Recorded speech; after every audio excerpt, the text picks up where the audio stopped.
I don't know if there's ever been a time in humanity when people are so unforgiving. We live in a cancel culture. And if you don't agree with someone, if you don't appreciate someone's viewpoint, if you won't even take the time to listen to because it doesn't line up with your political view or your agenda, you cancel them. You throw hate at them. You are not forgiving. And I'm going to tell you, that'll impact your marriage. If you give me a couple minutes, I'm going to help your marriage today.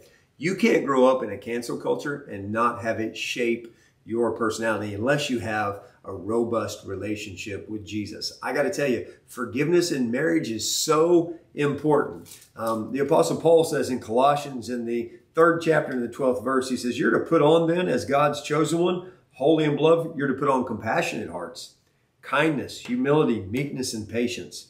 Then it goes on to say, bearing with one another, and if one has a complaint against the other, forgive each other.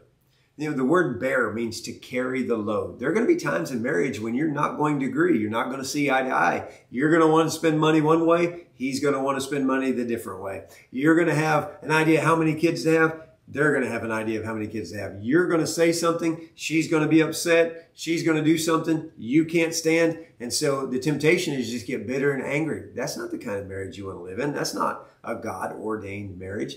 If you want to be successful in marriage, you have to have a foundation of forgiveness. He says, if one of you has a complaint against the other, forgive each other. As the Lord has forgiven you, so you must also forgive. So the question I have for you, if you're in that place where you're ready to cancel your spouse, is where would you draw the line in the sand with God?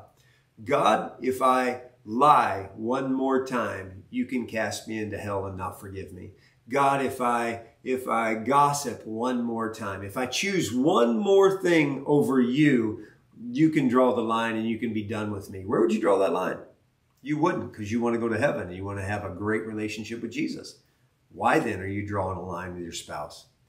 The kind of forgiveness that a spouse has to extend to the other should mimic God's love for us. I've been married 32 years and I've given Angie numerous opportunities to forgive me for the very same thing. And she has. And every time she does, she displays God's love to me. And I'm going to encourage you today, establish that kind of forgiveness in your marriage.